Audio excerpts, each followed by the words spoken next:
আসসালামু আলাইকুম ভাইয়া পুরা আমি চলে এসেছি তোমরা তাড়াতাড়ি যুক্ত হয়ে যাও আসসালামু আলাইকুম তোমরা সবাই তাড়াতাড়ি যুক্ত হয়ে যাও তোমরা তাড়াতাড়ি চলে আসো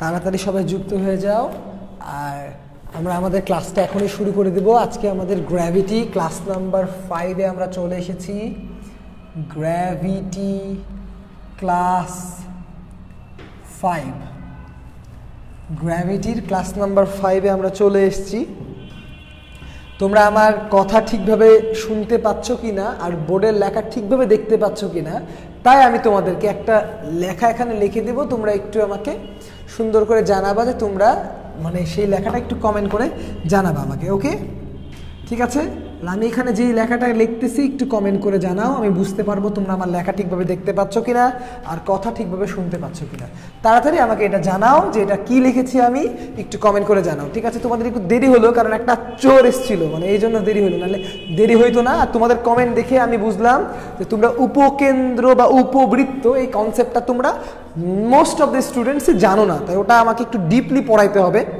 সেই জন্য আমার একটু দেরি হলো ওকে তো তোমরা তাড়াতাড়ি করে একটু কমেন্ট করে জানাও আমরা এখনই শুরু করে দেব ক্লাসটা ঠিক আছে তোমরা একটু তোমাদের ফ্রেন্ডসদেরকে মেনশন করে দাও আমরা ক্লাসটা দ্রুতই শুরু করে দেব সবাইকে ওয়ালাইকুম আসসালাম অর্পিতা লিখেছো সোলার জাহিদ হাসান লিখেছো সোলার তারপরে সারা লিখেছো সোলার নাফিসা লিখেছো সোলার ওকে তার মানে তোমরা আমার কথা শুনতে পাচ্ছ আর বোর্ডের লেখা স্পষ্ট দেখতে পাচ্ছ ওকে ঠিক আছে তাহলে আমরা আর দেরি না করে আমরা ক্লাসটা শুরু করে দেই আজকে কি আবার ইন্টারনেট একটু জ্বালাচ্ছে নাকি আচ্ছা ঠিক আছে আমরা শুরু করে দিই আর দেরি না করি অনেকক্ষণ দেরি হয়ে গেছে আচ্ছা দেখো প্রথমে আমরা আজকে দুইটা অঙ্ক করব এবং তোমাদেরকে মজার কথা বলি এই অঙ্কটা এবার বুয়েট অ্যাডমিশন টেস্টে এসছে ঠিক আছে এই অঙ্কটা বুয়েট অ্যাডমিশন টেস্টে এসছে আমরা সেই অঙ্কটা করব তারপরে আমরা একটু কেপলার চাচার দিকে যাব তাহলে প্রথমে আমরা বুয়েটের একবারে টাটকা একটা অঙ্ক সলভ করব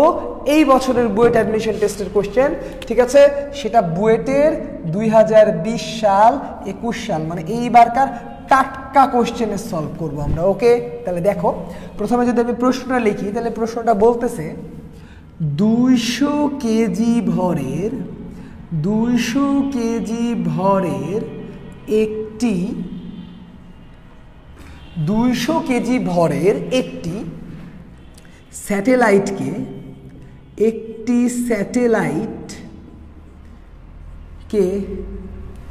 একটি নির্দিষ্ট উচ্চতায় তুলে একটি নির্দিষ্ট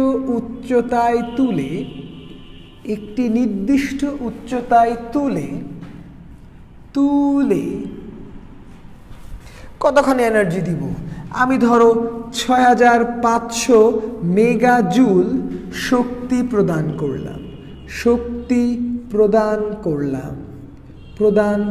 করা হলো ভালো করে খেয়াল করো 200 কেজি ভরের একটি স্যাটেলাইটকে একটি নির্দিষ্ট উচ্চতায় তুলে 6000 মেগাজুল শক্তি প্রদান করা হলো এখন জাস্ট প্রশ্নে বলেছে স্যাটেলাইটটির উচ্চতা কত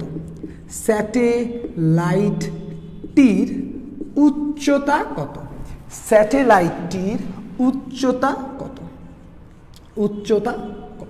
মানে আমি ফ্র্যাঙ্কলি তোমাদেরকে আগে বিষয়টা একটু কনসেপচুয়ালি বুঝাই এই অঙ্কটা করে দেব যে আমরা এটাকে মডিফিকেশন করব কারণ আমরা মডিফিকেশন করেই বেসিক ক্লিয়ার করব ভালো করে খেয়াল করো তাহলে এইটা হচ্ছে আমাদের পৃথিবী তাহলে স্যাটেলাইটকে একটা সামথিং উচ্চতায় আমি তুলে নিছি তুলে আমি ওকে একটা বেগ দিয়ে দিয়েছি এবং যে কোনো উচ্চতায় তো সে ঘুরবে না তাহলে এখানে আমি একটা এনার্জি তাকে দিছি ওই এনার্জিটা নিয়ে সে ঘুরতেছে এরকম করে ঘুরতেছে ঠিক আছে ভেরি গুড সে এরকম করে ঘুরতেছে তো আমি দেখো এখানে আমরা অনেক ধরনের সলভ করতে পারি তাহলে আমরা প্রথম যে কাজটা করতে পারি তোমরা আমাকে বলবা আমি যেটা লিখতেছি এটা ঠিক কি না তাহলে স্যাটেলাইটটা এই পয়েন্টে আছে তাহলে এই পয়েন্টে এনার্জি দেখো এনার্জি আমার গিভেন দেওয়া আছে এটা তাহলে আমি যদি এই পয়েন্টের এনার্জি ইকুয়ালস টু এই পয়েন্টে যেহেতু স্যাটেলাইটটা আছে এই পয়েন্টের বিভব শক্তি সমান করে দেই, মানে এই যে ই, এই ই সমান যদি আমি GMM divided by R plus H লিখি, তাহলে আমি এইচ পাবো। এই এইচটাই কি আমার প্রশ্নের উত্তর? একটু কমেন্ট করে জানাও তো ভাই আপুরা, এই এইচটাই কি আমার প্রশ্নের উত্তর? আমরা কিন্তু একবারে ধাঁচে ধাঁচে উত্তর সম্পর্কে ক্লিয়ার হব। এই এইচটাই কি প্রশ্নের উত্তর কিনা আমাকে একটু কমেন্ট করে জানাও তো ভাই আপুরা। তাইফুর, তুই কি আগে থেকে নিউজ করে এসেছিলিস যে রাতুল ভাই যেটাকে কইবে ওটাকেই ভুল বলতে হবে? হ্যাঁ দেখি, তাইফুর বলছে ভুল, বাকিরা বলো তো। আমি যদি এই জায়গার শক্তিটাকেই GMM by R plus H বলে দেই, তাহলে এখান থেকে যদি এইচ বাইর করি, তাইলে কি আমি স্যাটেলাইটের উচ্চতাটা পাবো? তাহলে কি উচ্চতাটা পাবো? দেখি, তাজ বলছো না, না সবাই না, সবাই না, আটকাচ্ছে সাথে সাথে ব্লার। ভাই আমি বলি, তোমরা ওই যে ওই ওখানে গিয়ে ভিজিটের যে কোয়ালিটিটা ওটা তোমরা অটো না করে ওখানে 480 করে নাও, তাহলে কারো আটকাবে না। 480 করে নাও, কারো আটকাবে না, কারো আটকাবে না, ব্লারও দেখাবে না। ওকে, তাহলে তোমাদের কনসেপ্ট ক্লিয়ার আছে, গুড। তাহলে বিষয়টা কি দাঁড়াইলো? এটা 100% হবে না, কারণ একটা উপগ্রহ যখন ঘুরে, একটা উপগ্রহ যখন এরকম করে ঘুরে, ঘুর ঘুর ঘুর ঘুর করে একটা উপগ্রহ যখন ঘুরে, তখন তার শক্তি তো এটার সমান হয় না রে ভাই। কি হয় তখন? এটা যেহেতু একটা বৃত্তাকার বা উপবৃত্তাকার পথে ঘুরতেছে, তার কেন্দ্রমুখী বল ওজনের সমান হয়। কি কার সমান হয়? কেন্দ্রমুখী বল ওজনের সমান হয়। তার মানে কি? তার মানে কনসেপ্টটা দাঁড়ায় এরকম, ওর কেন্দ্রমুখী বল কত? ওর কেন্দ্রমুখী বল হচ্ছে mv² by R plus H. এটা কার সমান হবে? এই জিনিসটা কার সমান হয়? ওজনের সমান হয় বা বলের সমান হয়, যেটা কি GMM by R plus H whole square, এইটার সমান হয়। এটা আমরা জানি, এটা কারেক্ট, ঠিক আছে? তো এটা এত ডিপেও যাওয়ার দরকার নাই, এটা তো কারেক্ট নাকি? এই জিনিসটা কি কারেক্ট লিখলাম? একটু কমেন্ট করে জানাও তো ভাইয়া পুরা। এটা যদি আমার উপগ্রহ হয়, এই পয়েন্টের জন্য আমি এই কোশ্চেনটা কি কারেক্ট লিখলাম? একটু কমেন্ট করে জানাও। অলরেডি আমি এই জিনিসটা এর আগেও তোমাদের পড়াইছি, এইটা কি কারেক্ট লিখছি বলো তো? এটা কি ঠিক? এটা কি ঠিক? দেখি, R মাইনাস এইচ বের করতে হবে। ও মা, R মাইনাস এইচ আবার বের করে কেন রে ভাই? জি জি, ও ক্লিয়ার, আচ্ছা ঠিক আছে, ঠিক আছে, ওকে। তার মানে এটা আমরা ঠিক লিখেছি। তাহলে এখন অঙ্কটা আমরা কিভাবে করব বিষয়টা বলি। উপগ্রহকে উপরে তুলে ফেলছি, দিয়ে তাকে আমি এই পরিমাণ শক্তি দিছি। তাহলে আমি যদি কোনো উপগ্রহকে, খেয়াল করো, এই পরিমাণ যদি শক্তি দেই, তার মানে আমার শক্তির পরিমাণ হচ্ছে 12 mv²। এটার মান যদি 6000 মেগাজুল মানে কি 10⁶ হয়, এম এর মান তো দেওয়া আছে, দেখো 200 কেজি দেওয়া আছে। তাহলে আমি এখান থেকে কি উপগ্রহের বেগ বাইর করতে পারবো না ভাইয়া পুরা? বেগ বাইর করতে কিন্তু পারবো। তো বেগ বাইর করার দরকার কি? আমরা তো জানি যে ওই উচ্চতায় বেগের রাশিমালায় আমাদের জানা আছে কত, দেখো 12 m, আর বেগের রাশিমালা হচ্ছে GM by R plus H. তাহলে G capital M by R plus H equals to 6×10⁹। তার মানে আমরা কি বলতে পারি? খেয়াল করো তো, এই দুইটাকে যদি ওদিকে পাঠাই দেই, তাহলে M এর মান 200, G এর মান 6.673 10⁻⁻11, M এর মান 6×10⁻24, আর R প্লাস এইচ এর মান কত? R এর মান হচ্ছে 6400, 1 2 3 প্লাস এইচ রেখে দিলাম ইকুয়ালস টু 6 × 2 = 12 10⁹। এখান থেকে যদি আমি জাস্ট এইচ এর মানটা বের করে নিয়ে আসি, এখান থেকে যদি আমি জাস্ট এইচ এর মানটা বের করে নিয়ে আসি, তাইলেই তো আমার সেই উচ্চতাটা হয়ে গেল। যেই উচ্চতায় আমরা আসলে, যেই উচ্চতায় আমরা, ঠিক আছে, আমরা খুব সহজেই আমরা উচ্চতাটা বাইর করতে পারবো, ঠিক আছে? তাহলে খেয়াল করো, এই উচ্চতাটা যদি আমরা ক্যালকুলেটরে দেই, জাস্ট এই রাশিটা যদি ক্যালকুলেটরে আমরা দিয়ে দিই, তাহলে কিন্তু আমরা উচ্চতা পেয়ে যাব। খেয়াল করে দেখো, তাহলে আমরা উচ্চতা পেয়ে যাব। দেখো কত সহজে আমরা উচ্চতা পেয়ে যেতে পারি। খুবই সুন্দর করে যদি আমি জাস্ট গুণ করি, সহজ করেই যদি আমরা গুণ করি, 1 2 3 plus alpha X equals to 12 10⁹ এই। তাহলে দেখো এখান থেকে আমরা এক্স এর মান কত পেলাম? তোমরা আমার আগে কমেন্ট করে বলতে পারো। আমার ক্যালকুলেটর অঙ্ক করতেছে, করতে করতে একটু ঘুমাই পড়ছে হালকা পাতলা। তোমরা দেখি আমাকে তাড়াতাড়ি বলো তো, এইচ এর মানটা কত ভাইয়া পুরা? এইচ এর মানটা কত? এইচ এর মানটা কত?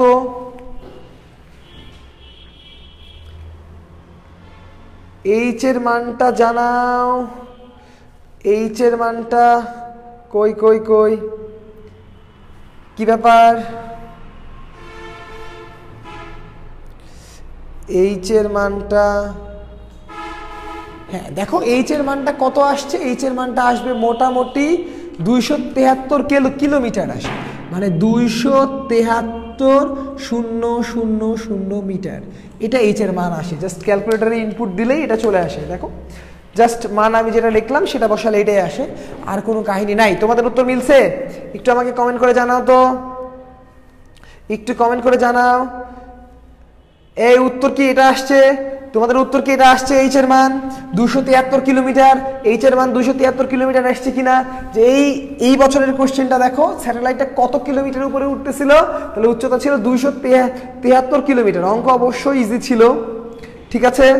তোমরা এত টেনশন করো না, সিলেবাস শেষ হওয়া পর্যন্ত ভাইয়া পুরো কোর্স চলবে, এটা নিয়ে তোমাদের এত উদ্বিগ্ন হওয়ার দরকার নাই। তোমাদের কাজ এখন জিনিসটা শিখে ফেলা, তোমরা শিখে নাও, ঠিক আছে? চাইলে তো আমরা 2 ক্লাসেই ক্লাস শেষ করে দিতে পারতাম, ক্ষতি আমাদের না তোমাদের, তোমাদের ক্ষতি, তাই না ভাইয়া? ও হো, তাই তো, আমি তো 6000 লিখে ফেলেছি ভুল করে, এই তো। তাহলে এখানে সুন্দর করে একটা 5 দিয়ে দাও, 5 দেওয়ার পর কি করবা, এখানে একটা 6.5 দিয়ে দাও, 6.5 দিলে এখানে কি হবে, 13 দিয়ে দাও, শেষ। এবার ঠিক হবে। তাহলে এবার একটু চেঞ্জ করে নাও উত্তরটা, এই যে তোমরা ধরে নিয়েছো, কি সুন্দর ভালো লাগছে। তাহলে এই 13। এবার বলো উত্তর তাহলে কত আসছে, এবার তাহলে উত্তরটা কত আসছে বলো। ওই মুখে বলেছি একটা, লিখেছি আরেকটা, বলো কত আসছে,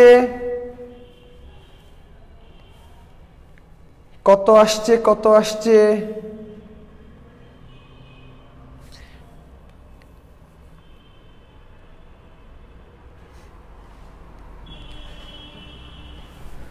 কত আসছে?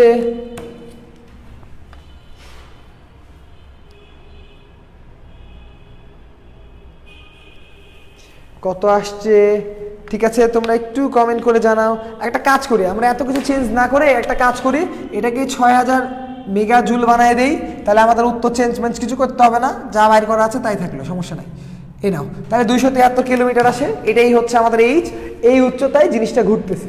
তাহলে আশা করা যায় এইটুকুরে তোমরা বুঝতেছো। আমরা এবার একটু কোশ্চেনটাকে মডিফাই করি, এটাই আমাদের তোমাদের শেখানোর উদ্দেশ্য। খেয়াল করো, প্রশ্নটা ছিল এরকম, দেখো আসল জায়গায় আমরা আসি, এখন কনফিউজ হলে হবে না। 200 কেজি ভরের একটা স্যাটেলাইটকে একটা উচ্চতায় তুলে এতখানি শক্তি তুমি দিছো, আমি যদি উচ্চতায় না তুলে এতখানি শক্তি দেই, মানে আমি কি বললাম, আমি এইটুকুটা মুছে দিলাম কোশ্চেন থেকে, ভালো করে খেয়াল করো, ঠিক আছে? দিয়ে যেহেতু আমি শক্তি একটু আগে যেটা দিয়েছিলাম সেটাই লিখি, কত দিয়েছিলাম, 6500 মেগাজুল, যেহেতু এটা বলছিলাম এটাই লিখি। এবার আমাকে বলো, আমি যদি উচ্চতায় না তুলেই শক্তিটা দিই, ঠিক আছে? আজকে মনে হয় আবার ইন্টারনেটের জন্য সমস্যা হচ্ছে, নাকি একটু ব্লার দেখাচ্ছে। তো 200 কেজি ভরের একটি স্যাটেলাইটকে 6500 মেগাজুল শক্তি তুমি দিলা, 6500 মেগাজুল শক্তি তুমি দিলা, 200 কেজি ভরের একটি স্যাটেলাইটকে 6500 মেগাজুল শক্তি তুমি প্রদান করলা। এবার যদি জিজ্ঞেস করি স্যাটেলাইটটার উচ্চতা কত, আগের অঙ্কের প্রসেস কি একই থাকবে নাকি চেঞ্জ হবে? কমেন্ট করে জানাও ভাই, আপুরা আমাকে জানাও, সব কি আগের মতো থাকবে নাকি চেঞ্জ হবে? সব কি আগের মতো থাকবে নাকি চেঞ্জ হবে? আগের মতো থাকবে নাকি চেঞ্জ হবে? দেখো আমি মডিফিকেশন করে দিছি কোশ্চেনটার, সব কি আগের মতো থাকবে নাকি চেঞ্জ হবে? দেখি, ইকে প্লাস ইপি সমান 6500 মেগাজুল, ইকে প্লাস ইপি সমান 6500 মেগাজুল। ভেরি গুড, একটা ভালো কথা বলেছে ও, যে 6500 কিলোজুল মেগাজুল এই শক্তিটা চেঞ্জ হবে। ইয়েস ইয়েস ইয়েস, ওকে। তাইলে উত্তরটা কিন্তু এটা হবে না, কারণ এই শক্তিটা আমি প্রদান করছি, এই শক্তিটা দিয়ে সে উপরেও যাবে, মানে সে একটা বিভব শক্তিও লাভ করবে, তার সাথে সে একটা বেগ পাবে। বুঝতে পারছি?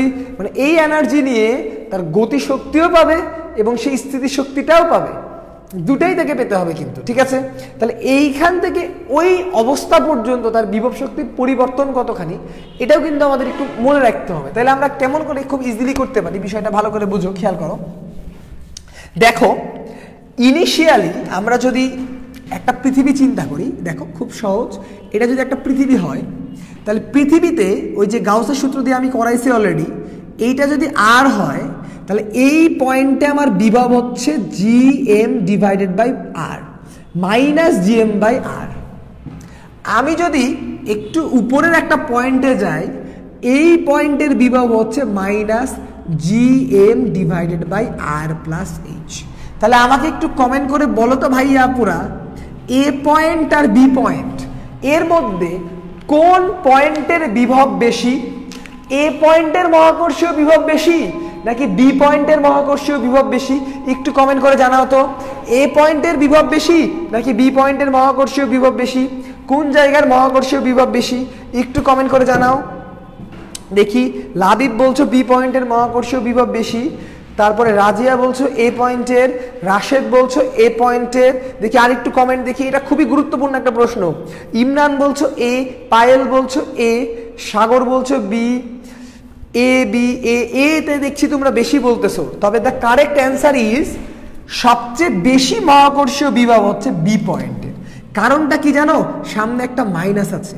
তাহলে আমরা যদি -1 আর -2 তুলনা করি, -1 কিন্তু বড়, -1 গ্রেটার দেন -2, তাই বিভব এইটারই বড় এইটারই ছোট। তাই আমরা যদি যত উপরে যাই আমাদের বিভবের মানটা বাড়ে, বাড়তে বাড়তে অসীমে গেলে আমার বিভব হয় 0, অসীমে গেলে বিভব কত হয়? 0, ওটাই সর্বোচ্চ, কারণ বাকি সব বিভবই হচ্ছে নেগেটিভ। তার মানে বিষয়টা একটু খেয়াল করি, দেখো তাহলে এই জায়গার বিভব শক্তি এটা, এই জায়গার বিভব শক্তি এটা, এই জায়গায় এটা বিভব শক্তি, আর এই জায়গায় আমি গতিশক্তি, আমি একটা শক্তি দিছি, মানে কি শক্তি দিছি? আমি ওটা ওকে ওর গতিশক্তি দিছি। তার মানে এর সাথে কি যোগ হবে? এর সাথে এই পয়েন্টটা 6000 10 to the power 6500 10 to the power 6 যোগ হবে এই পয়েন্টে, এই পয়েন্টে। আর বি পয়েন্টে কি? এটা ওর বিভব শক্তি, তার সাথে বি পয়েন্টে ওর মোট টোটাল গতিশক্তি কত হবে? ½ mv²। এই ভিটা কার বেগ? ওই উপগ্রহে ঘোরার বেগ। তার মানে আমরা যদি রাশিমালাটা লিখি তাহলে দেখো রাশিমালাটা এরকম দাঁড়াবে, E at A equals to E at B। তাহলে এ পয়েন্ট এনার্জি হচ্ছে আমার 6500 মেগাজুল, মানে 10 to the power 6, plus minus যেহেতু আছে তাহলে minus GM divided by R equals to EB. EB মানে কত? ইবি মানে বি পয়েন্টের শক্তি, তাহলে বি পয়েন্টের শক্তি হচ্ছে minus GM by R plus h তো আছেই, তার সাথে ½ mv²। ভি এর মান কত? ওই জায়গায় উপগ্রহের বেগ কত? G M by R plus h. ঠিক আছে, তাহলে এবার যদি আমরা খেয়াল করি, একটু সুন্দর করে যদি যোগ বিয়োগ করি, তাহলে খেয়াল করো এইটা এইটা, এটা মাইনাস এটা প্লাস, এখানেও তো একটা এম ছিল, GMM, বিভব শক্তি তো GMM, একটা এম ছুটে গেছে, এখানে একটা এম ছুটে গেছে, GMM।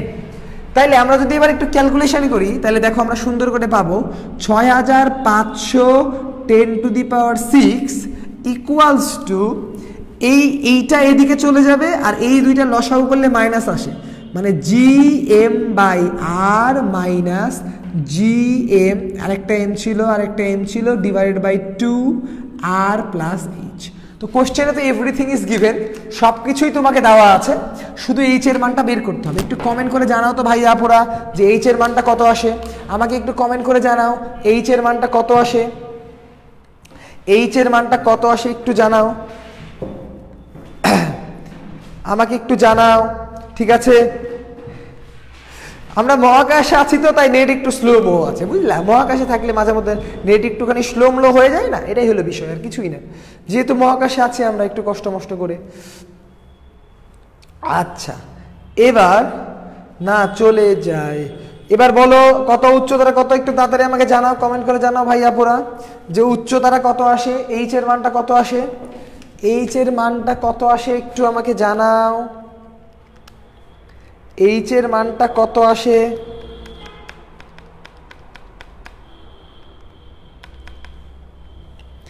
এইচ এর মানটা কত আসে একটু কমেন্ট করে জানাও।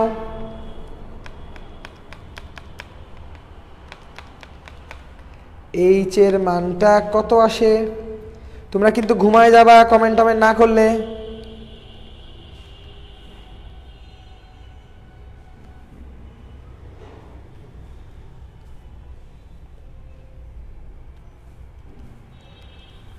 এইচ এর মানটা কত আসে আমাকে জানাও।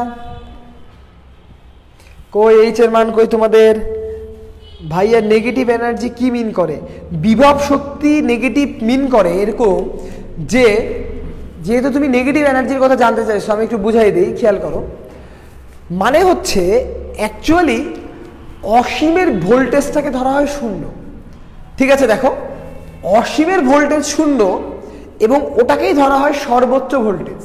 তাইলে ওটাকে যদি আমি সর্বোচ্চ ভোল্টেজ ধরেই নিই, অসীমটাকে, তাহলে জিরো যদি তোমার সর্বোচ্চ হয়, তাহলে ওখান থেকে তুমি যদি নিচে নেমে আসো তাহলে তোমার ভোল্টেজটা জিরো হবে না। এটার মিনিংটা হচ্ছে এরকম যে তুমি যদি কোনো বস্তুকে উপরে নিয়ে যাও তাহলে ও নিচে নেমে আসবে, মানে ও অটোমেটিক নিচে নেমে আসবে, মানে ও আরো নিচে নেমে আসবে, হাই ভোল্টেজ থেকে সে লো ভোল্টেজের দিকে নেমে আসবে, মানে সে পৃথিবীর কেন্দ্রের দিকে আসতে চাবে। তাহলে এই নেগেটিভটা কি মিন করে? নেগেটিভটা এটা মিন করে যে তুমি যত পৃথিবীর ভিতরে থাকতেছো তোমার ভোল্টেজটা দেখো নেগেটিভ হচ্ছে, কিন্তু মানে কত হচ্ছে? মানে জিনিসটা বড় হচ্ছে। তার মানে তোমার ওই যে কোনো অবজেক্ট যে ছেড়ে দিলে সে পৃথিবীর কেন্দ্রের দিকে বা একটা জিনিসের কেন্দ্রের দিকে যেতে চায়, সেই ফিলিংসটা দেয় এই মাইনাস। মানে মাইনাসটা মিন করে যে ছেড়ে দিলে আবার সে ওখানে চলে আসবে, এই ফিলিংটা দেয় মাইনাস। ওকে, তাহলে দেখি তোমরা উচ্চতাটা বলতে পারছো কিনা? কে উত্তর দেয় না? আহা আহা, কে উত্তর দেয় না? আজকে মনে হয় নেটে একটু সমস্যা করছে, আমি বুঝতে পেরেছি। তো এটাতে আসে 259 কিলোমিটার মতো, ঠিক আছে? প্রায় এটাতে এইচ এর মান আসে 259 কিলোমিটার। তাহলে দেখো, আমি তোমাদেরকে দুইটা কোশ্চেন একটু আগে দেখাইলাম, আমার মনে হলো এটা দেখানো আগে দরকার। কোশ্চেন দুটো আমি একটু সামারি বলি, অনেকেই মিস আপ করছো। জিনিসটা ঠিক এরকম যে আমি যদি একটা উপগ্রহকে জাস্ট উপরে তুলে যদি একটা শক্তি দেই, তাহলে ওই জায়গায় আমি তুলে নিছি, কিন্তু ওটা তোমার ক্যালকুলেশন করতে হবে না।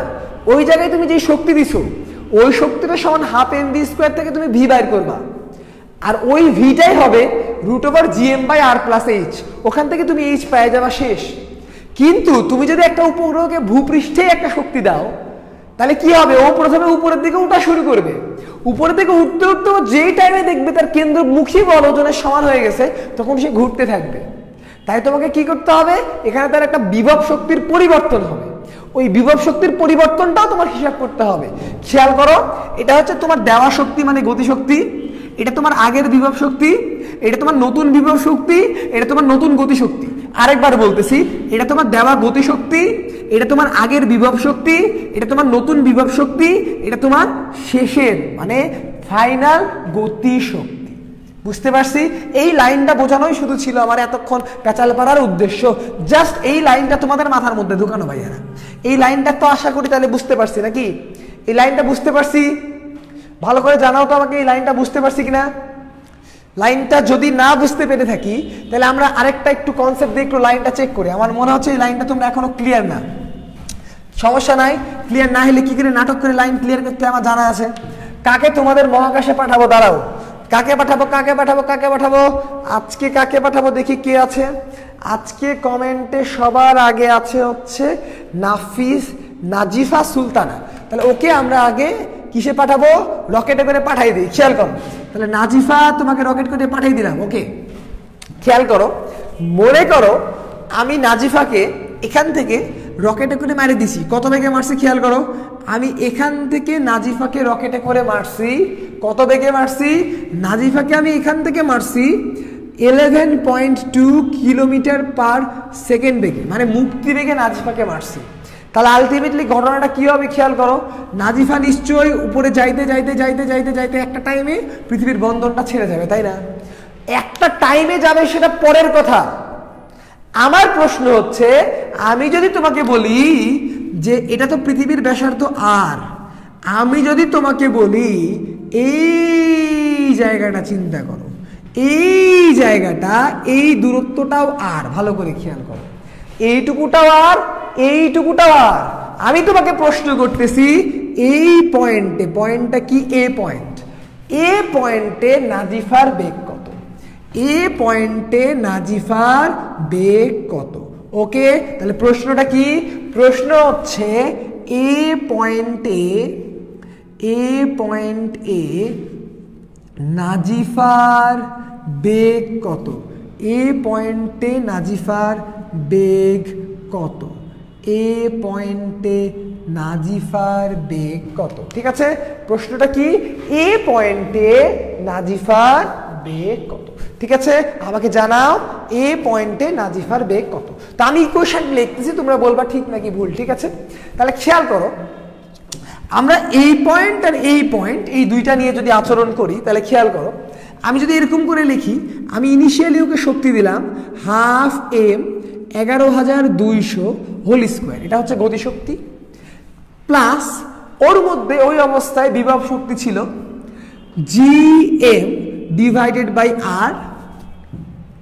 ঠিক আছে, এখানে অবশ্যই ছোট হাতের m দেওয়া লাগবে। তো নাজিফার ভর আমি এখনো দেইনি কোশ্চেনে, দেখি ভর ছাড়া পারা যায় কিনা। ইকুয়ালস টু ওই টাইমে নাজিফার বেগ কত হবে, তাহলে নাজিফার বেগকে আমি 12 m v স্কোয়ার বসায় দিলাম, প্লাস ওই টাইমে ওর বিভব শক্তি কত হবে, gm divided by r plus r। আমি এই যে লাইনটা লিখলাম ভাইয়া আপুরা, এটা কি ঠিক লিখলাম? আমাকে একটু জানাও তো কমেন্ট করে, এই লাইনটা কি ঠিক লিখলাম নাকি ভুল লিখলাম? তাড়াতাড়ি কমেন্ট করে জানাও তো, এই লাইনটা ঠিক লিখলাম নাকি ভুল লিখলাম। এখনই কনসেপ্ট ক্লিয়ার হয়ে যাবে।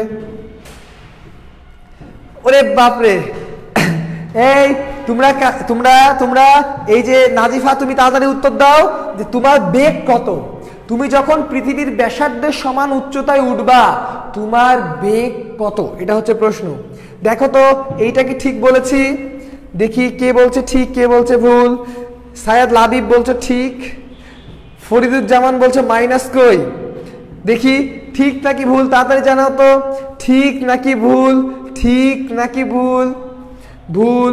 তাইফুর বলছে ঠিক, তাইফুর পারলি না তো, 100% ভুল, ইয়া 100% ভুল, এটি কোনোভাবেই ঠিক না, কোনোভাবেই ঠিক না, এটা একটা বিশাল বড় ভুল, এবং এটা দিয়ে অঙ্ক করলেও ডিব্বা বড় ভুল আসবে। ওকে, কেন ভুল? কারণ এই যে এখানে প্লাস না, এখানে মাইনাস হবে। কি হবে এখানে? এখানে হবে মাইনাস, এখানেও কি হবে? মাইনাস। এবার এটা ঠিক হবে, বুঝতে পারছি? এবার অঙ্কটা ঠিক হবে, কারণ এইটার থেকে এই বেগটা 100% কম আসবে, 100% কম আসবে।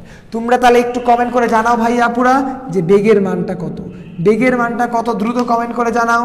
আমরা এই এম কেটে দিতে পারি, এই এমও কেটে দিতে পারি। ঠিক আছে, এই এম কেটে দিলাম, এই এম কেটে দিলাম, বেগের মানটা কত আমাকে একটু জানাও তো ভাই আপুরা, বেগের মানটা কত, বেগের মানটা কত একটু জানাও। তাই তো সবাই জানে এটা ভুল, ভেরি গুড। হ্যাঁ, তাই তুই পারলি না, আমাকে জানাও তো বেগের মানটা কত, বেগের মানটা কত আসছে। তাহলে খেয়াল করে দেখো বেগের মানটা কত আসছে, বেগের মানটা একটু বাইর করে দেখো, বেগের মানটা কত আসে ভাইয়া পুরা, বেগের মানটা কত, বেগের মানটা কত আসে। ঠিক আছে, 11,200 স্কোয়ার বাই 2 প্লাস তো না minus 6.673 10 to the minus 11 by 6400 1 2 3, এখানে গেলে plus 6.673 10 to the minus 11 into 6 10 to the power 24 divide by 2 into 6400 1 2 3 4 5 6। ঠিক আছে, দেখো পেয়ে গেলাম মোটামুটি, কিন্তু আমরা বেগ পেয়ে গেছি। তাহলে বেগ কত আসে বলো তো, এই বেগটা কত আসে একটু কমেন্ট করে জানাও ভাইয়া পুরা, বেগটা কত আসে একটু কমেন্ট করে জানাও।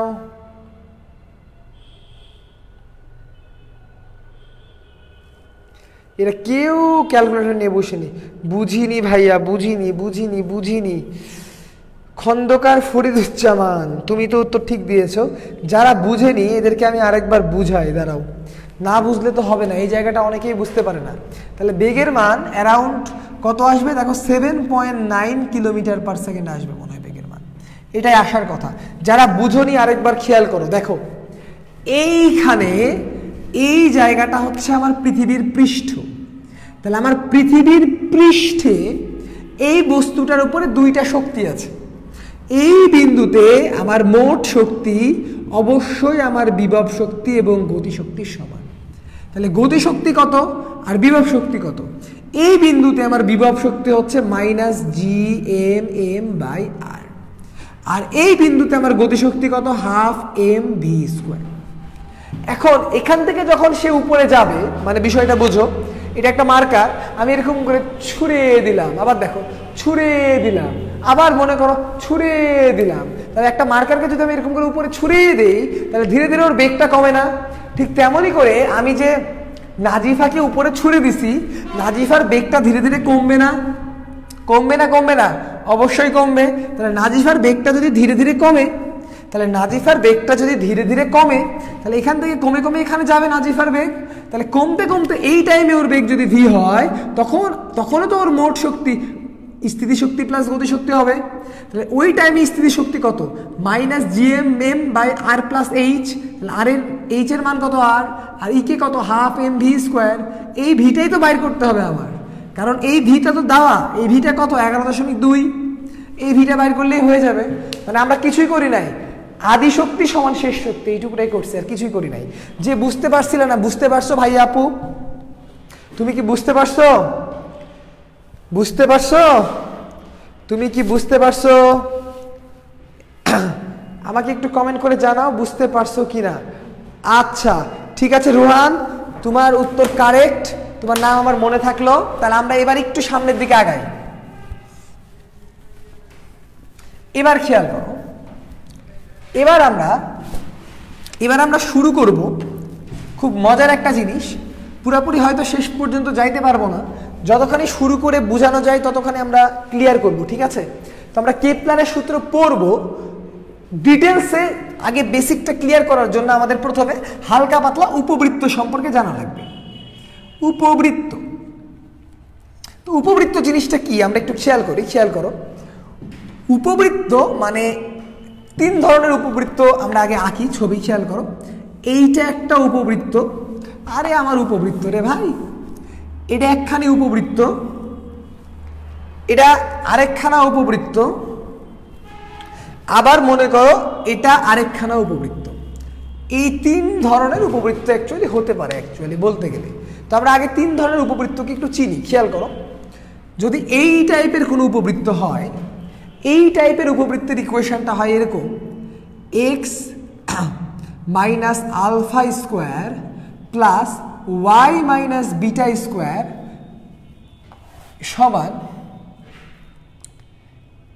1। এখানে কত হবে, এ স্কোয়ার, এখানে হবে বি স্কোয়ার। এই ধরনের যেটা এক্স এর দিকে চ্যাপ্টা, ভালো করে খেয়াল করো, উপবৃত্ত যদি এরকম ভাবে চ্যাপ্টা হয় তার জন্য এর মান বি এর থেকে বড় হয়। আর যেই উপবৃত্তটা এই দিকে চ্যাপ্টা, এরকম উপবৃত্তের জন্য ইকুয়েশনটা same, x minus alpha square plus y minus beta whole square by a square by b square সমান 1, বি এর থেকে বড় হয়। আর এই ধরনের যে উপবৃত্ত বলছি, এই ধরনের উপবৃত্তকে তুমি কোনোভাবেই এই ইকুয়েশন অথবা এই ইকুয়েশন দিয়ে তুমি প্রকাশ করতে পারবা না। এই ধরনের উপবৃত্তের ইকুয়েশন হয় এরকম, a x square plus b y square plus 2hxy plus 2gx plus 2fy plus c সমান 0। এই স্টাইলে হয় ইকুয়েশন। তাহলে দেখো আমি তিনটা জিনিস তোমাদেরকে প্রথমে বললাম, যেই উপবৃত্তটা এরকম ভাবে মোটা, মানে বেশি লম্বা না কিন্তু মোটা, মোটা গরু, ঠিক আছে, সেই উপবৃত্তের ইকুয়েশনে x minus alpha whole square by a square plus y minus beta whole square by b square সমান 1, যেখানে এ গ্রেটার দেন বি। আবার কোন উপবৃত্ত যদি হয় চিকনা কিন্তু লম্বা, আমার মতো, ঠিক আছে, চিকন কিন্তু লম্বা, সেই উপবৃত্তের ইকুয়েশনটা হবে সেম ইকুয়েশনের বি গ্রেটার দেন এ। আর একটা ইকুয়েশন যদি এরকম হয়, সে এরকমও না এরকমও না, সেরকম বাঁকা, কিরকম বাঁকা। সে যদি বাঁকা হয় দেন তার ইকুয়েশন হবে এরকম, যেটা হবে a x square plus b y square plus 2hxy plus 2gx plus 2fy plus c সমান 0। এই তিনটে ইকুয়েশন বুঝতে পারছো নাকি একটু কমেন্ট করে জানাও তো ভাই আপুরা। এই তিনটে ইকুয়েশন বুঝতে পারছো নাকি একটু কমেন্ট করে জানাও। এই তিনটে ইকুয়েশন বুঝতে পারছো কিনা?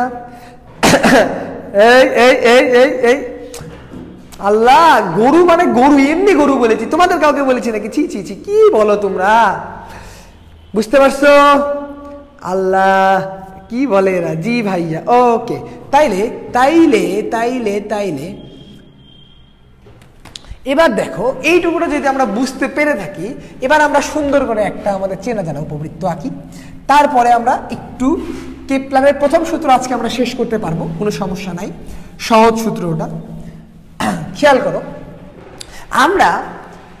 আমরা যদি একটা সুন্দর করে উপবৃত্ত আঁকি, কি সুন্দর করে উপবৃত্ত আঁকলাম, খেয়াল করো। তাহলে ভালো করে খেয়াল করো, এই উপবৃত্তের এই ঠিক মাঝখান দিয়ে, এই ঠিক মাঝখান দিয়ে এই পয়েন্টটাকে কি বলে? তোমরা যারা জানো একটু কমেন্ট করে জানাও, একটু কমেন্ট করে জানাও তো। আমি একটা কাজ করি, আমি একটা লিখি, উপবৃত্তের এই পয়েন্টটাকে বলা হয়, কি বলবো, এই পয়েন্টটাকে বলা হয় উপবৃত্তের কেন্দ্র। আমি কি ঠিক লিখলাম? একটু কমেন্ট করে জানাও তো। উপবৃত্তের ঠিক এই মাঝখানের পয়েন্টটাকে বলা হয় উপবৃত্তের কেন্দ্র। কি বলা হয়? উপবৃত্তের কেন্দ্র। আমি কি ঠিক লিখলাম ভাইয়া পুরা? বলো তো, আমি কি ঠিক লিখছি? ওকে, এটাকে বলা হয় উপকেন্দ্র। ওই ওই ওই, উপকেন্দ্র, কেন্দ্র, কেন্দ্র, উপকেন্দ্র না রে ভাই, এটা কেন্দ্র, এটাকে বলা হয় উপবৃত্তের কেন্দ্র। উপবৃত্তেরও কেন্দ্র আছে, উপকেন্দ্র না। ভুল না রে ভাই, ঠিক, এটা ঠিক, কপাল আমার, এটা কারেক্ট, এটি কারেক্ট, এটা উপবৃত্তের কেন্দ্রই, এটা উপবৃত্তের কেন্দ্রই। উপবৃত্তেরও কেন্দ্র থাকে, উপবৃত্তেরও কেন্দ্র থাকে, এটা উপবৃত্তের কেন্দ্র।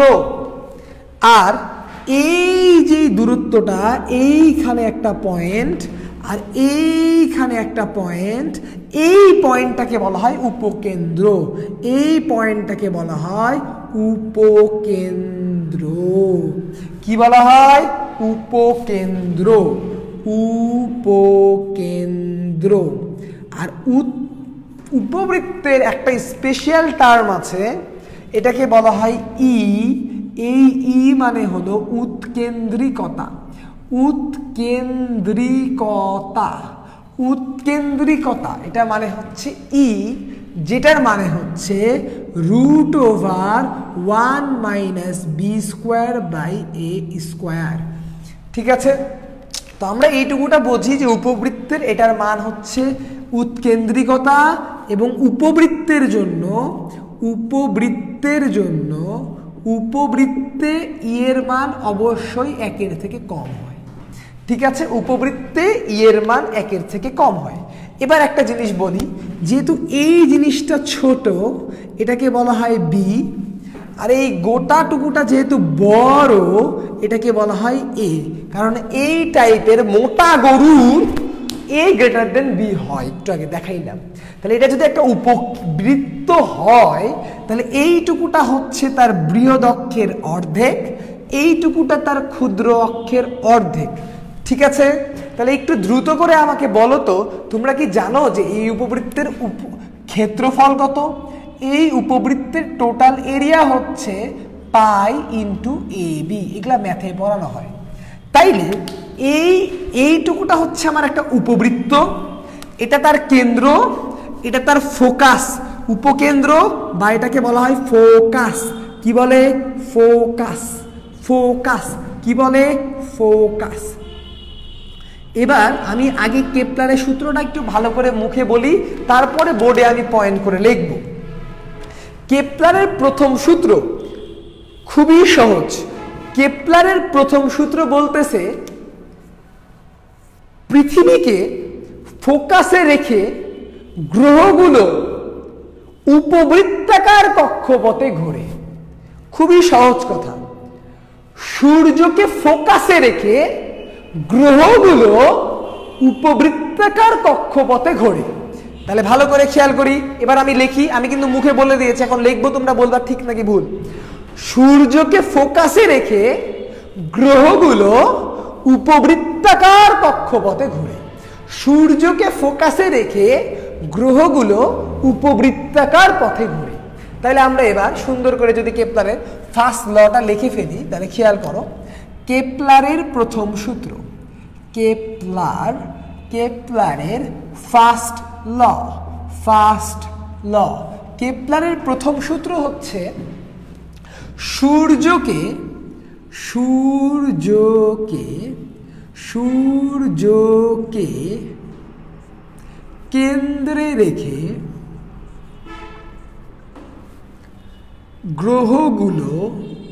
গ্রহগুলো উপবৃত্তাকার পথে ঘোরে। ঠিক লিখলাম না ভুল লিখলাম বলো তো?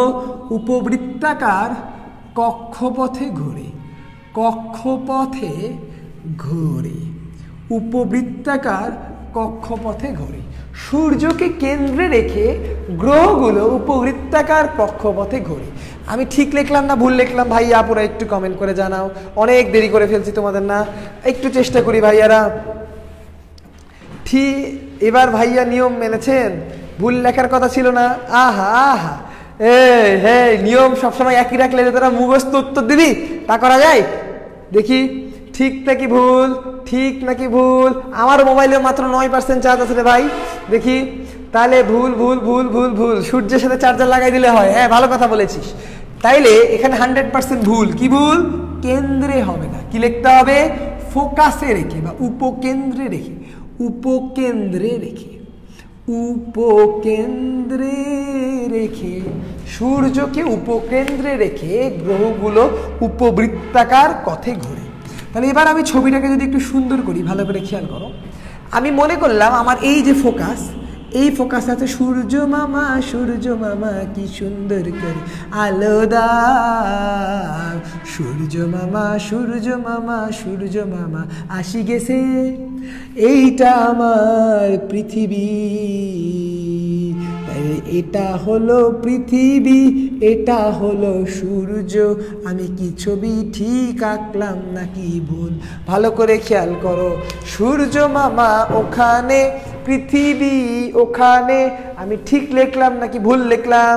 তাড়াতাড়ি কমেন্ট করে জানাও, তাড়াতাড়ি কমেন্ট করে জানাও ভাইয়া পুরা। ঠিক ঠিক আঁকলাম নাকি ভুল আঁকলাম? ঠিক নাকি ভুল? ঠিক নাকি ভুল?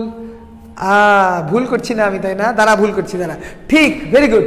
এবার দেখো বিষয়টা বলি। পৃথিবী একটা, সূর্য একটা, ফোকাস তো দুটা রে ভাই। তাহলে একটা ফোকাসে সূর্য থাকবে আর একটা ফোকাসে কি থাকবে?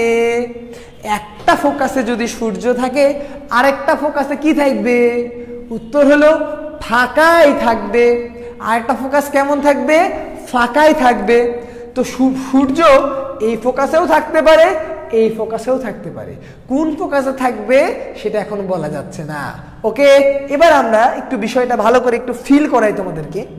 আমি অ্যাকচুয়ালি ছবিটা যেমন করে এঁকেছি, কক্ষপথগুলা এরকম না।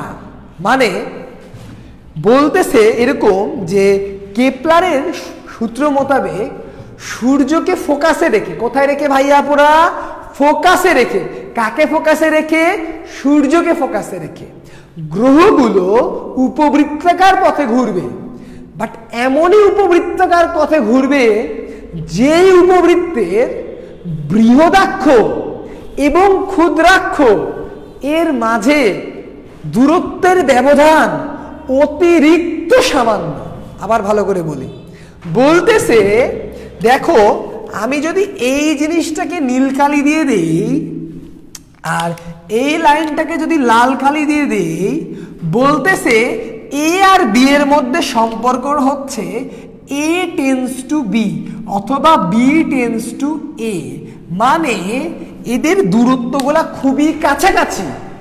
এবং বইগুলোতে বলে যে যদি তুমি সঠিকভাবে ছবি আঁকো তাহলে এই বড় দূরত্ব আর এই ছোট দূরত্বের মধ্যে পার্থক্য তোমার কলমের একটা ফোঁটার থেকেও ছোট হবে, একটা ফোঁটার থেকেও ছোট হবে। মানে তুমি যদি সঠিক একক মেনে ছবিটাকে তোমার খাতায় আঁকো তাহলে একটা কলমের ফোঁটা যতটুকুটা না কেন ততটুকুটা থেকেও এই বড় জিনিসটার দৈর্ঘ্য আর এই ছোট জিনিসটার দৈর্ঘ্য প্রায় সমান হবে। মানে পৃথিবী এমন একটা বৃত্ত, যেই বৃত্তের পৃথিবী এমন একটা উপবৃত্তকে কক্ষপথে ঘুরে যেটা প্রায় বৃত্তের মতো। আমি কি এই কথাটা বুঝাইতে পারছি? এই জায়গাটা বুঝতে পারছো নাকি? একটু কমেন্ট করে জানাও তো ভাইয়া পুরা যে আমি যেই উপবৃত্তটা আঁকছি সেই উপবৃত্তটা প্রায় বৃত্তের মতো, সেই উপবৃত্তটা প্রায় বৃত্তের মতো। সরল রেখা কেমনে হবে রে ভাই? আসলে ওইখানে সূর্যে থাকবে, বুঝতে পারলাম না বিষয়টা তোমাদের আমি। সরল রেখা কেমন করে হবে? এটা উপবৃত্ত থেকে প্রায় বৃত্তের মতো হবে, ঠিক আছে? প্রায় বৃত্তের মতো হবে, ভালো করে খেয়াল করো, প্রায় বৃত্তের মতো হবে, ঠিক আছে? ওকে, তাইলে বিষয়টা ঠিক এরকম যে অ্যাকচুয়ালি আমার ছবিটা যদি আমি সুন্দর করে আঁকি, তাহলে আমার ছবিটা এরকম সামান্য ডিম্বাকৃতির, কক্ষপথটা হবে এরকম, এবং ফোকাস ফোকাস কেন্দ্র খুব কাছাকাছি হবে, ঠিক আছে? ফোকাস কেন্দ্র ভেরি ক্লোজ হবে। ওকে, তাহলে 1 নম্বর সূত্রটা আমরা ভালো করে বুঝছি না, খেয়াল করি। সূর্যকে উপকেন্দ্রে রেখে গ্রহগুলো উপবৃত্তাকার কক্ষপথে ঘোরে। সূর্যকে কেন্দ্রে রেখে গ্রহগুলো উপবৃত্তাকার কক্ষপথে ঘোরে, ঠিক আছে? তাহলে এখন একটা জিনিস আমরা বলতে পারি, কি বলতে পারি? এই উপবৃত্তটা কেমন? এই উপবৃত্তটা প্রায় বৃত্তাকার। কেমন? প্রায় বৃত্তাকার, প্রায় বৃত্তাকার। তা একটা জিনিস যদি বৃত্তাকার পথে প্রায় সমদ্রুতিতে ঘুরে, তখন আমরা একটা মজার কথা বলতে পারি। দেখি তোমরা বলতে পারো কিনা, একটু তোমাদেরকে জিজ্ঞেস করি। একটা জিনিস যদি প্রায় বৃত্তাকার পথে সমদ্রুতিতে ঘুরে, তাহলে কোনটি সত্য? Very very important MCQ. দেখি তোমরা কয়জন সঠিক উত্তর দিতে পারো। কোন বস্তু প্রায় বৃত্তাকার পথে সমদ্রুতিতে ঘুরলে,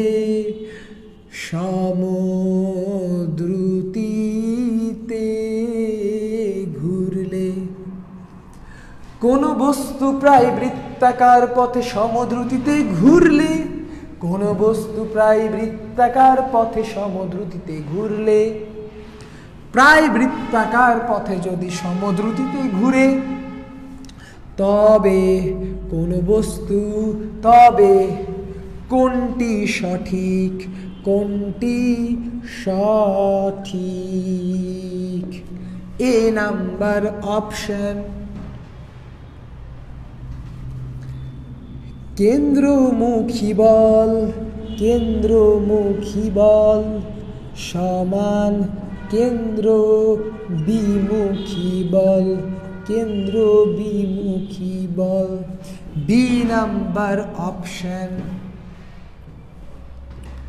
রৈখিক ভরবেগ সংরক্ষিত, রৈখিক ভরবেগ সংরক্ষিত।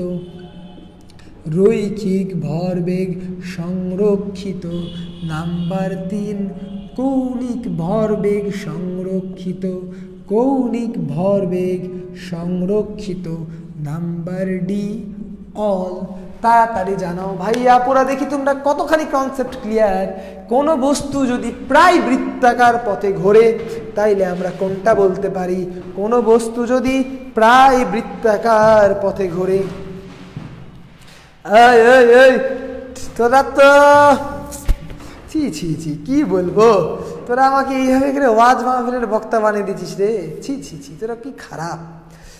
দেখি তো, রুহান বলছো সি, ফাহিম মুনতাসির বলছো ডি, আব্দুল্লাহ বলছো সি, মাহফুজা দিয়া বলছো সি, সাবিল বলছো এ,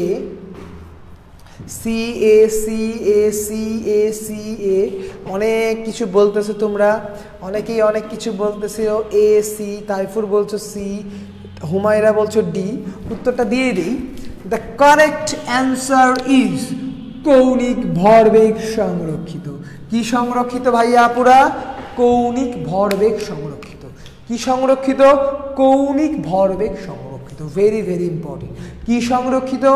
কৌণিক ভরবেগ সংরক্ষিত। তাহলে কোনো বস্তু যদি প্রায় বৃত্তাকার কক্ষপথে সমদ্রুতিতে ঘুরে, তাহলে তার কৌণিক ভরবেগ সংরক্ষিত হয়। ঠিক আছে? কি সংরক্ষিত হয়? কৌণিক ভরবেগ সংরক্ষিত হয়। সমদ্রুতিতে যদি না ঘুরে, সমদ্রুতিতে যদি না ঘুরে, তাইলে সমদ্রুতিতে না ঘুরলে কি সমস্যা? সমদ্রুতিতে বাদ দে। এবার বলতো উত্তর কি হবে? এবার উত্তর কি হবে? এবার উত্তর কি হবে? তাড়াতাড়ি কমেন্ট করে জানাও ভাইয়া পুরা। এবার উত্তর জানাও, দেখি এবার পারো কিনা। এবার দেখি উত্তর জানাও। এ নাম্বারটা হবে না। গোলাম মাহমুদ সাজিদ, কেন্দ্রমুখী বল কেন্দ্রবিমুখী বল দুটা পরস্পরের বিপরীতমুখী, তা এই দুইটাকে কখনো সমান বলতে পারবো না, কারণ এরা কখনো একটা বস্তুর উপরে কাজ করে না। কেন্দ্রমুখী বল যার উপর কাজ করে, কেন্দ্রমুখী বল আরেকটা বস্তুর উপরে কাজ করে, তাই এরা দুইজন কখনোই সমান আমরা বলবো না, বলবো না, বলবো না। ওকে, এবার বলো। ও মা মা ও মা, বুঝলাম না, বলো দেখি এবার কি হবে? যদি সমদ্রুতিতে না ঘুরে, ও মা জুজা, ঠিক আছে, হ্যাঁ তোমার নাম একটু বুঝতে অসুবিধা হয়েছিল আমার। এবার কি হবে দেখি, আব্দুল্লাহ বলছে সি, উম্মেশ সাদিকা বলছো B, C C C C B, দেখি তো কারেক্ট অ্যান্সার হচ্ছে কোনো পরিবর্তনই হবে না, আগেরটাই উত্তর হবে, এটাই উত্তর হবে। মানে কোনো বস্তু যদি প্রায় বৃত্তাকার কক্ষপথে ঘোরে, ও তো কক্ষপথে ঘুরতেছে, ওর বেগ বারুক কমুক, বারুক কমুক, বারুক কমুক, ডাজেন্ট ম্যাটার অ্যাট অল। ওর বেগ বারুক বা বেগ কমুক, তার সাথে এখানে কোনো সম্পর্ক নাই। ও বৃত্তাকার বা উপবৃত্তাকার প্রায় বৃত্তাকার কক্ষপথে ঘুরতেছে, মানে তার কৌণিক ভরবেগ সংরক্ষিত। Remember it. তার মানে আমরা কেপলারের সূত্রের যতগুলো অঙ্কই করি না কেন, কৌণিক ভরবেগ সেখানে সংরক্ষিত থাকবে। তার মানে আমরা কি বলতে পারি? আমরা বলতে পারি কৌণিক ভরবেগের পরিবর্তনের হার ইকুয়ালস টু 0। এটা আমরা বলতে পারি কার জন্য? কেপলার চাচার জন্য। তাহলে কেপলার চাচার জন্য আমরা বলতে পারি কৌণিক ভরবেগের পরিবর্তনের হার 0। কৌণিক ভরবেগের পরিবর্তনের হার 0। কি বলতে পারি? কৌণিক ভরবেগের পরিবর্তনের হার 0। ওকে, তাইলে আমরা এইটুকুটাও বুঝতে পারি গেছি। তাইলে এখন একটা মজার অঙ্ক যদি আমরা এখান থেকে একটু দেখি, আমরা কিন্তু এখনো ফার্স্ট লতেই আছি ভাইয়া, পুরা আমরা কিন্তু ফার্স্ট লতে আছি। দেখো তাইলে বিষয়টা হচ্ছে এরকম, এই যদি একখানা পৃথিবী হয় আমার, তো একটু তো উপবৃত্তাকার পথ, তাই না? আমি তোমাকে যদি বলি, বিষয়টা খেয়াল করো, বিষয়টা হচ্ছে এরকম যে এই আমার পৃথিবী ছিল এখানে, সূর্য ধরো এখানে, ঠিক আছে, সূর্য এখানে, পৃথিবী ছিল এখানে। তো এই পৃথিবীটা যদি এইখানে যায়, এইখানেও তো যাইতে পারে পৃথিবী, তো এইখানেও যাইতে পারে, কোনো সমস্যা নাই। তো এখন এটা যদি উপবৃত্তাকার পথ হয়, ভালো করে বুঝি বিষয়টা, এটা যদি উপবৃত্তাকার পথ হয়, তাইলে এইটুকুটা দূরত্ব আর এইটুকুটা দূরত্ব নিশ্চয়ই আলাদা, তাই না? এখন বলতেছে সূর্যকে ফোকাসে রেখে ঘোরে। কাকে ফোকাসে রেখে ঘোরে? সূর্যকে ফোকাসে রেখে ঘোরে, ঠিক আছে। তাহলে কৌণিক ভরবেগ, আমরা কৌণিক ভরবেগ এল মানে জানি রৈখিক ভরবেগ ইন্টু আর, তাহলে আর রৈখিক ভরবেগ মানে হচ্ছে এমভি, তাহলে কৌণিক ভরবেগকে আমরা বলতে পারি এমভি আর, এটা আমরা এল সমান বলতে পারি, এটা আমরা কৌণিক ভরবেগকে বলতে পারি, ঠিক আছে। দেখো কোনো সমস্যা নাই।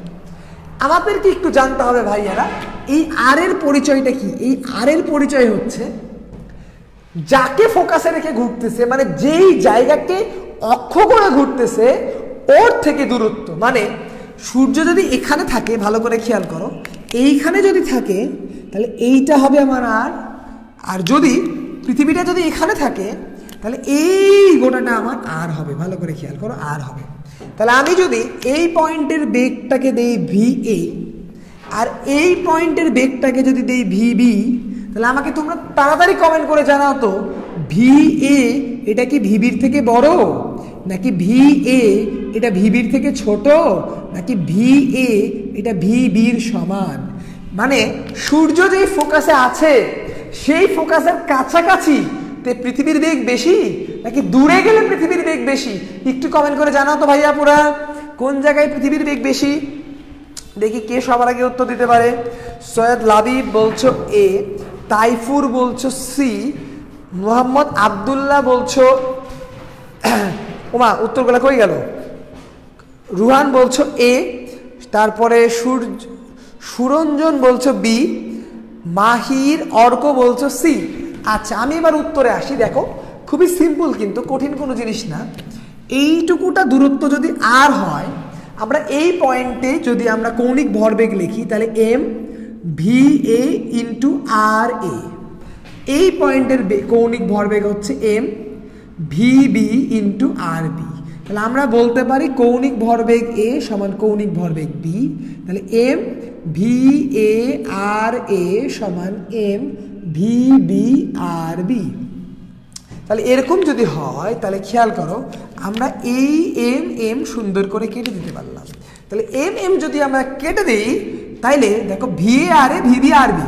তাহলে আমি যদি দেখতেই পাচ্ছি যে আর এ গ্রেটার দেন আর বি, সুতরাং আমি এই আর এ লেস দেন আর বি, আমি বলতেই পারি v A greater than v B. মানে সূর্যের যত কাছে থাকবা তুমি ভালোবাসার টান তত বেশি, দৌড়াদৌড়ি তত বেশি হবে। আমি একটু ফিলিংস দিয়ে বোঝাই তোমাদেরকে বিষয়টা। দেখো বিষয়টা কেমন, বিষয়টা হচ্ছে এটা হলো সূর্য, এটা হচ্ছে পৃথিবী। তাহলে সূর্যকে ফোকাসে রেখে পৃথিবী ঘুরবে ঘুরবে ঘুরবে।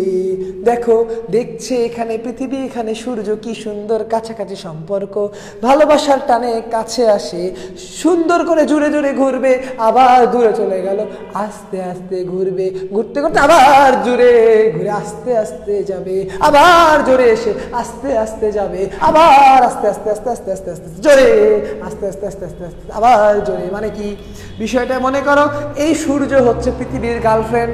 তাহলে ও যখন বান্ধবীর কাছে তখন বান্ধবীকে দেখার জন্য সে জোরে করে ঘুরছে, তারপরে যখন দূরে চলে যাচ্ছে আস্তে আস্তে আস্তে আস্তে যাচ্ছে যাচ্ছে যাচ্ছে যাচ্ছে যাচ্ছে যাচ্ছে যাচ্ছে যাচ্ছে যাচ্ছে, আবার দেখতে পেয়েছে মানে জোরে করে ঘুরে গেল, আবার আস্তে আস্তে আস্তে আস্তে আস্তে আস্তে আস্তে আস্তে যাচ্ছে। মানে কি যেই ফোকাসের কাছাকাছি থাকবে সেখানে বেগ বেশি হবে, ফোকাস থেকে দূরে যাবে বেগ কম হবে। এইটুকুটা বুঝতে পারলা কিনা ভাইয়া, পুরো কমেন্ট করে জানাও।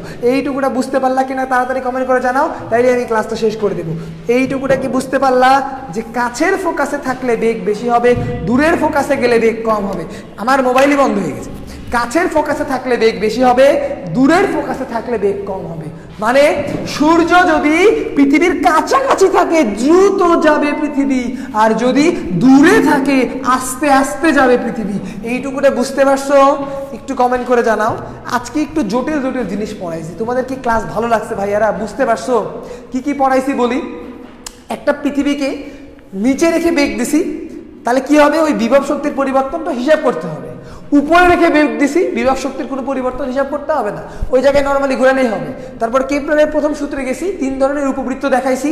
তারপরে কি করছি আমরা, লটাকে ভালো করে খেয়াল করছি, সূর্য কোথায় থাকবে? ফোকাসে থাকবে। কি পথে ঘুরবে? উপবৃত্তাকার পথে ঘুরবে। কেমন উপবৃত্তাকার? প্রায় বৃত্তাকার পথে। কেমন উপবৃত্ত? প্রায় বৃত্তাকার পথে। এবং এই বৃত্তাকার পথে যখন ঘুরে কি সংরক্ষিত থাকে? কৌণিক ভরবেগ সংরক্ষিত থাকে। তাহলে এটা হচ্ছে আমরা কি বলতে পারি? এমভিআর সমান এমভিআর। এখান থেকে বলতে পারি সূর্যের যত কাছে বেগ তত বেশি, সূর্যের যত কাছে বেগ তত বেশি। বুঝতে পারছো ভাইয়ারা? একটু জানাও ভাইয়ারা যে ক্লাসটা কি অনেক কঠিন লাগছে না তোমরা বুঝতে পারছো? ক্লাসটা কেমন লাগছে একটু জানাও। শেষ করে দিচ্ছি। সবাইকে অসংখ্য ধন্যবাদ। আসসালামু আলাইকুম।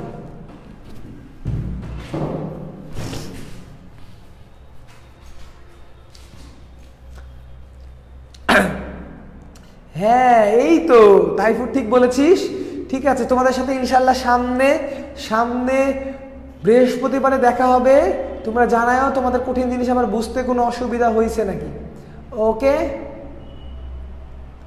ঠিক আছে, তাহলে আমি শেষ করে দিচ্ছি ভাইয়ারা। আসসালামু আলাইকুম।